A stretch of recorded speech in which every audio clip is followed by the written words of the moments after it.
The rhythm of Somali life. The sun rises slowly over the Somali land, spreading light across the wide plains and dry hills. The earth glows in soft colors of red and gold, and the air is filled with the sound of animals waking. This land, though harsh and dry, has been home to the Somali people for countless generations. Here, life follows the steps of nature, the rains, the winds, the sun, and the stars. In the early morning, before the heat of the day arrives, families begin their work. The men and boys lead the camels, sheep, and goats toward pasture. The camels move slowly but proudly, carrying with them both milk and strength, for they are the backbone of Somali life. Children laugh and run beside them, learning the work of their parents and the wisdom of the land.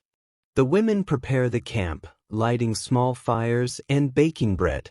From their hands come the foods that nourish both body and soul. At breakfast, kanjiro, soft sourdough bread, is served with tea, sometimes dipped in sugar or honey.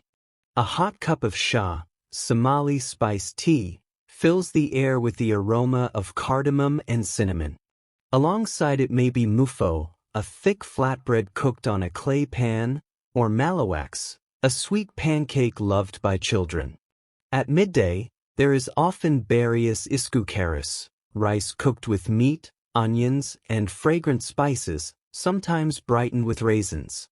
On other days, there is soa, a porridge made from maize flour, eaten with milk or stew. When meat is served, it is shared with joy, goat roasted until tender, or camel meat, a dish of honor for guests. No Somali gathering is complete without snacks and sweets. Sambusa, fried pastries filled with meat or vegetables, are enjoyed during Ramadan and on special occasions. Plates of buskud, biscuits, and halwa, a sweet made of sugar, oil, and spices, are passed around with laughter and stories.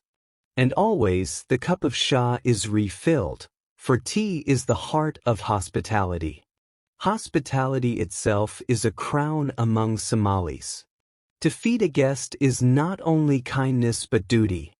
Even in the poorest homes, visitors are welcomed with milk, bread, or tea. A stranger who enters a Somali household never leaves hungry, for generosity is as deep as the desert wells. When the animals return at sunset, the family gathers together. The air cools, and the stars begin to shine. This is the time for stories. Grandmothers and grandfathers sit among the children, their voices steady and warm. They tell of the old days, of long journeys across the desert, of warriors who fought with honor, and of clever tricksters who taught lessons through wit. Each tale carries wisdom, patience, courage, kindness, and respect. Poetry flows easily among the Somali people. It is said that every Somali is a poet, and truly, words live deep in their hearts. A man may sing to praise his camel, a woman may compose lines to express her love, and a child may play with riddles that sharpen the mind. Poetry is not just art, it is memory, history, and guidance. In every gathering, poems rise like the stars, lighting the night. Life is not always easy. The desert can be harsh, and drought often tests the people. Yet even in struggle, the Somali spirit is strong. Families move with the seasons, searching for green pastures after the rains. Camps are built and rebuilt, never fixed in one place, for the Somali life is a life of movement. The people walk with their animals, following the promise of water and grass, and the desert teaches them resilience and patience. Faith is also at the center of life. When the call to prayer rises, the people pause from their work and bow to the ground. In the stillness of the desert, faith brings comfort, strength, and hope. It ties the people to something greater than themselves, a reminder that they are never alone, even in the emptiness of the plains. And though many Somalis live across the Horn of Africa, large communities can also be found in Kenya.